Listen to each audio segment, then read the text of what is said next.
Presidents, prime ministers, dictators, and potentates from 175 countries gathered at the United Nations in New York Friday to sign the UN's Paris Climate Accord, which proponents say is aimed at slowing the fictitious crisis of global warming by reducing man-made greenhouse gases, especially carbon dioxide, CO2. Secretary of State John Kerry, shown, with his granddaughter on his lap, signed for President Obama, who was returning from a trip to Saudi Arabia and the United Kingdom. President Obama declared last December, following the Paris summit, that the newly created Pact represents the best chance we have to save the one planet we've got. Moreover, he praised it as the most ambitious climate change agreement in history.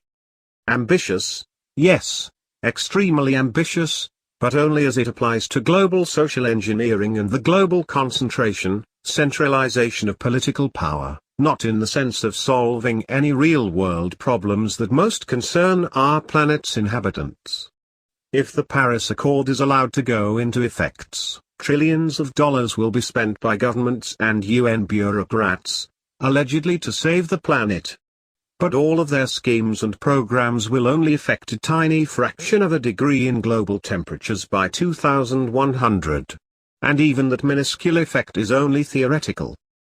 However, the complete transformation of the world called for by the UN's top climate officials, see here and here, would be radically advanced by adoption of this treaty. In his White House email today, President Obama stated, "Today is Earth Day, the last one I'll celebrate as president.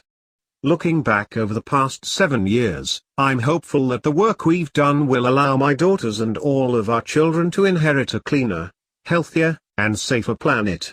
But I know there is still work to do.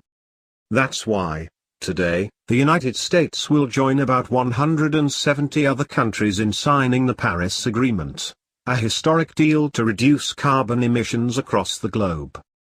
Thanks to this agreement, we can be more confident that we'll leave our children a planet worthy of their promise. That's what this is all about.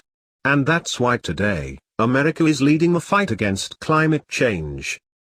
Weather Channel founder, "It's all politics, not science." Not surprisingly, the establishment corporate media have provided full-throated support for the Earth Day extravaganza at the UN. That's par for the course. They have been marching in lockstep on this issue, as shills for the globalist agenda, for years now. The USA Today editorial board, for example, ran a ridiculous editorial screed today titled, "The Heat is On," our view that recycles the usual myths, fabrications, exaggerations, and lies from the Al Gore grab bag of scary, but imaginary, climate threats. Friday is Earth Day, and the planet is running a fever, they begin, flogging a show-porn metaphor that has been thoroughly discredited. Can the esteemed editors at USA Today be completely unaware that even many of the top global warming alarmists, such as James Hansen, Phil Jones, the UK Met Office, The Economist, Washington Post, New York Times, New Republic, and, even the UN's own Intergovernmental Panel on Climate Change, IPCC, have been forced, by the global satellite date, to admit that global surface temperatures have not risen measurably in 20 years. To their credit, the USA Today editors have provided space today for two dissenting experts to present contrarian views on the Paris Climate Accord and the political spectacle at the UN. Meteorologist John Coleman, founder of the Weather Channel, penned a brief op-ed entitled, "Get Politics Out of Climate Debate, Science Has Taken a Back Seat at the United Nations." Coleman, who has spent more than 60 years as a meteorologist, is an outspoken critic of anthropogenic, man-made, global warming, or AGW, which he has famously called the greatest scam in history. Coleman points to UN climate chief Christiana Figueres' statements calling for a centralized transformation that is going to make the life of everyone on the planet very different to combat the alleged global warming threat. And he asks, how many Americans are looking forward to the UN transforming their lives? He quotes another top UN IPCC official, Dr. Ottmar Edenhofer, who admits that it is the UN's policy redistribute de facto the world's wealth by climate policy. And, as we have reported, here, Dr. Edenhofer has further admitted that all the panic over climate has almost nothing to do with environmental policy, it's all about redistributing the world's wealth. And guess who gets to do the redistributing in this scheme of things? Here's what he said: one has to free oneself from the illusion that international climate policy is environmental policy. This has almost nothing to do with the environmental policy anymore, with problems such as deforestation or the ozone hole. Coleman also notes that Dr. Rajendra Paukuri, the disgraced former head of the IPCC, who now faces sex charges, said that fighting global warming is my religion. When all the scare talk is pushed aside, it is the science that should be the basis for the debate, says the Weather Channel founder. And the hard cold truth is that the basic theory has failed. As a skeptic of man-made global warming, I love our environment as much as anyone, said Coleman. I share the deepest commitment to protecting our planet for our children and grandchildren. However, I desperately want to get politics out of the climate debate. The Paris Climate Agreement is all about empowering the UN and has nothing to do with the climate.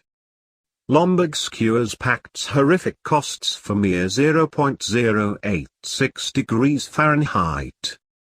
Bjorn Lomborg, the Danish author, environmentalist, and professor of political science and philosophy, says politicians will vaunt UN treaty, but its costs far outweigh its meager benefits. In an op-ed today for USA Today, entitled "Climate Change is Real, but Paris Treaty Won't Fix It," Dr. Lomborg writes, "The Paris Accord talks a big game. It doesn't just commit to capping the global temperature increase at 2 degrees Celsius above pre-industrial levels. The text goes even further and says the world's leaders commit to keeping the increase well below 2 degrees Celsius and will try to cap it at 1.5 degrees Celsius. But this is just rhetoric. My own research and the only peer-reviewed published assessment of the Paris Agreement used the United Nations favorite climate model to measure the impact of every nation fulfilling every major carbon-cutting promise in the treaty between now and 2030. I found that the total temperature reduction will be just 0.086 degrees Fahrenheit by 2100. Not 6 degrees. Not 4 degrees. Not 2 degrees. Not even 1 degree. Only 0.086 degrees. That's 86 thousandths of a degree. That's certainly worth the trillions of dollars the UN globalists want to spend, right?